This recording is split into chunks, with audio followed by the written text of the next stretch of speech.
त्या ठिकाणी बोलतो बरं, मनशील कार्य आहे त्वर करू न शके सुत पामर रे, तरी हा देह वेचीन समग्र आहे, अर्थ तुझा पूर्वीन मी. चक्रवर्ती राजा आहे, तुला वाटत असेल की त्याच्याही पेक्षा अवघड असणारं काहीतरी काम आहे आणि हे माझ्या मुलाचे न करणं शक्य नाही असं वाटत असेल तरी माझा प्राण त्या ठिकाणी गेला तरी हरकत नाही, त्याचाही असणारा वेच करीन, पण तुझी इच्छा असणारी मनाची पूर्ण करीन असं मैनावतीला आश्वासन राजा गोपीचंद देतो. जरी ऐशी या दृष्टी अंतर पडेल काय पोटी, तरी धिकार असो मज शेवटी, पुत्र धर्म मिरवावया.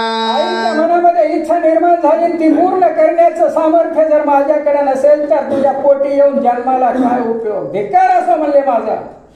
मग श्वान सुकर काय तोडी, अवतार मिरती द्वार पवाडी, याची नीती तया प्रौढी आहे, निर्माण झालो मी एक. जर असणार बोलणं त्या ठिकाणी मागणं किंवा त्या ठिकाणचं दुःख नाहीस करणारा जर पुत्र नसेल तर स्वान सुकर काय कमी जन्माला येतात का म्हणले, त्या बरोबरीचे असतील जे मनोगत आई वडिलांचं पूर्ण करणार नाहीत ते, असं राजा गोपीचंद माते समोर असणारी प्रतिज्ञा करू लागला. आहा पुत्र धर्म मग कैसा माता पिता, दुःख लेश आहे पाहून या चित्त परिजारुष आहे, बोबार तो नर एक.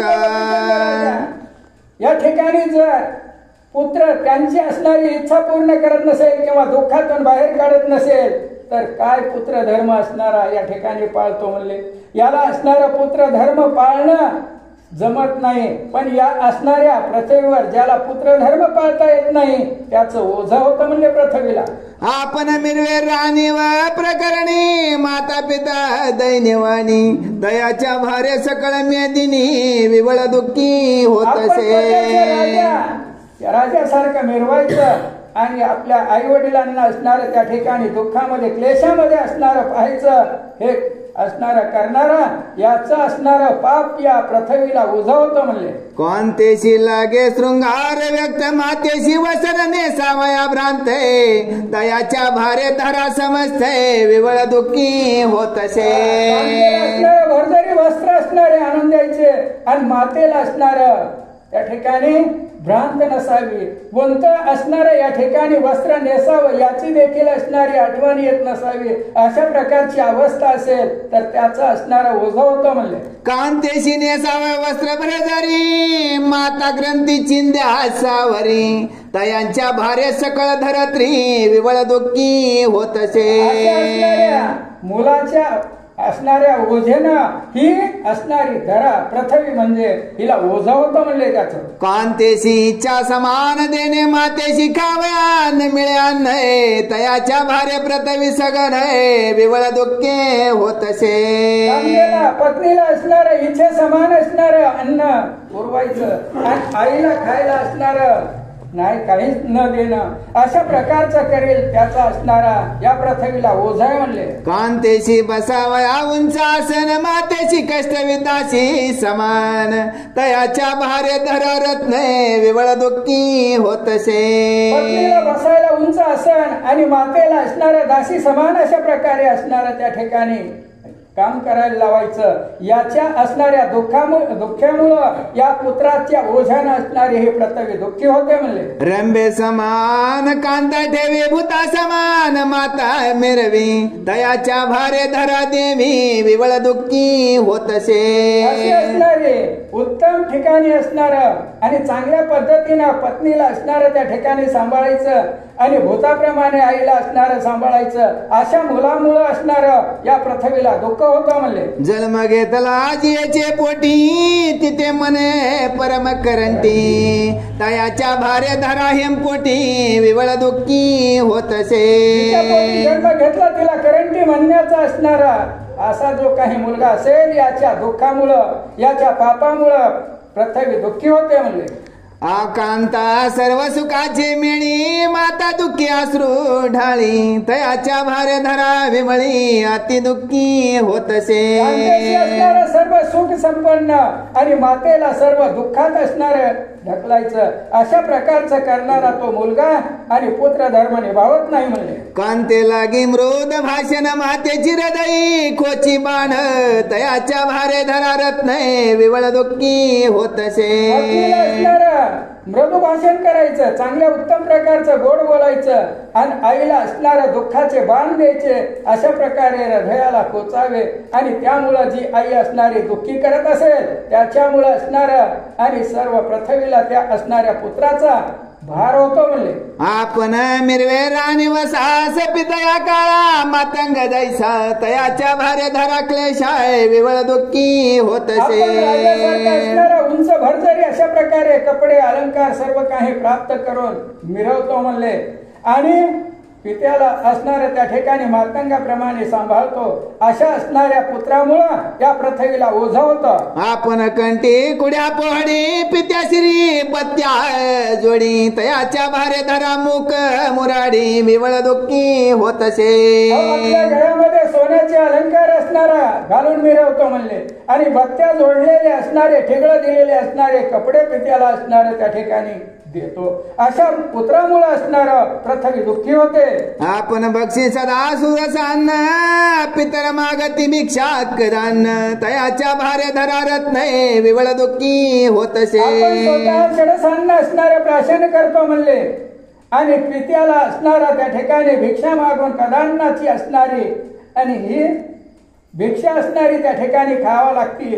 अशा प्रकारचं जो करत असेल आणि त्याच्यामुळे ती असणारी पृथ्वी दुःखी होते. तरी ऐशा पुत्र सृष्टी गळावेत गर्भ होऊन शेवटी तन्मयार्थ पोटी आहे माझा न धरी जननी. राजा म्हणतो हे माते असे जर पुत्र असणारे या पृथ्वीवर जन्माला आले असतील तर ते गर्भातच का गळाले नाहीत.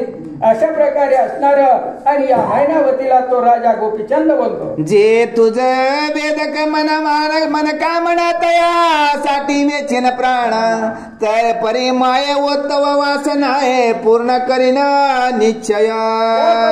असणारा मी नाही असं गोपीचंद राजा म्हणतो. तुझी असणारी जी काय वासना आहे, जी काही असणारी इच्छा आहे ती असणारी या ठिकाणी सांग मला लवकर आणि ती पूर्ण करण्यासाठी माझ्या प्राणाला वेचीन मी आणि त्या ठिकाणी प्राण गेला तरी मागे पुढे पाहणार नाही पण इच्छा पूर्ण करीन. ऐसा बोलता स्वसुत वारता प्रेम बंद वचमळले चित्ताय मग हित अर्थ रत्न द्यावया हाताय वाग लहरी उचमळले. या दुःखामुळे मैनावती त्या ठिकाणी तळमळ करत होती. असे वाघरत्न असणारे शब्द या गोपीचंदाने त्या ठिकाणी बोलले. त्यावेळेस मात्र मनाला समाधान वाटली. योग्य वेळ आहे आता मात्र आपण या मुलाला सांगितल्याशिवाय या ठिकाणी जमणार नाही अशी मैनावती आनंदाने त्या ठिकाणी त्या उत्सुक सांगण्यासाठी उत्सुक झालेली आहे. मने बारे ऐक वचन प्रेम उदया चळी तू दिव्य रत्न उदय पावलासी चंड किरण शत्रुतम निवटावया. हे पुत्रा अरे उदय काळ म्हणजे सत्य वर्तमान काळामध्ये तू एका सूर्याप्रमाणे तेजस्वी अशा प्रकारचा माझ्या पोटी जन्माला आलेला आहेस. प्रताप देखील तशाच पद्धतीचा आहे आणि बळ संपन्न देखील आहेस बरं. असं असणार स्तवन किंवा अशा प्रकारचा मोठेपणा आपल्या पुत्राला मैनावती त्या ठिकाणी देऊ लागलेली. तया ठाई अंधकार मज पिढा बाकाय करणार परेस लादल्या वस्तीच दरिद्र स्वप्ना माझी ना देना हो. पोटी जन्माला आलेला आहे. मला अंधाराची काय भीती आहे. मला सगळीकडे असणारा तुझ्यामुळे प्रकाशच प्रकाश आहे. मी कधी दुःखामध्ये जाऊ शकत नाही अशी मैनावती आपल्या पुत्राशी बोलते. भारे तव प्रताप दर्पे पादरज झाले बोप आयसा असा कोप कंदर्पे माते कोण विवरिला. संपन्नता ऐश्वर्यता कशा पद्धतीचा आहे. तुझी असणारी भीती दरारा कसा आहे. तुझ्या मुळे असणारा पृथ्वीवरचे सगळे राजे लोक तुझ्या पायाची धूळ झालेले आहेत आणि तुझी असणारी इच्छा तुझी असणारी आज्ञा पाळतात असं असणारी मैनावती आणि आपल्या राजाचं आणि त्या ठिकाणी गुणवर्णन करताय. बारे तीव्र प्रतापी स्थावर केसरी तयाचे लेकर आहे वानर मारी हा विप्रास कवणे परी मिरोला हे जगाते. अशा प्रकारचा प्रतापी तू राजा आहेस. गोपीचंदा असला असणारा माझ्या पोटी पुत्र आणि या असणाऱ्या सिंहासारख्या आणि ठिकाणी पिलाला कोण या ठिकाणी पोल्याचं पिल्लू असणारे येऊन दुःख देईल असे मैनावती त्या ठिकाणी बोलते. राया नरेंद्रा तुझी मी माता माते कोण होईल गांजिता परे चिंता उदरी मोह व्यताय शोक तरो उद्भवला. अशा सिंहाची असणारी अशा वाघाची असणारी आई म्हणले मी आणि मला कोण दुःख देणार राजा. हे असणाऱ्या गोपीचंदा त्याची चिंता तू करायची गरज नाही पण वेगळीच अशा प्रकारची असणारी एक इच्छा माझ्या मनामध्ये निर्माण झालेली ते तुला सांगते ऐक म्हणले. बारे तव स्वरूप पूर्णार्क पाहता माते उदेल शोक मनशील जरी अर्थदायक आहे कवना परी उदेला तो. असणारे अंगावरचे जे काही ऐश्वर्य देखील भरजरी कपडे काढून ठेवलेस सर्व असणारे दागदागिने असणारे अलंकार काढून ठेवलेस आणि चौकीवरती बसलेला दिसलास मला सूर्यासारखं तेच तुझं वाटत होतं पण हे तेच एका क्षणामध्ये नाहीसं होईल असं दुःख माझ्या मनाला वाटलं आणि त्यामुळेच मी या ठिकाणी दुःखी झाले असं मैनावती असणारी गोपीचंदाला बोलते.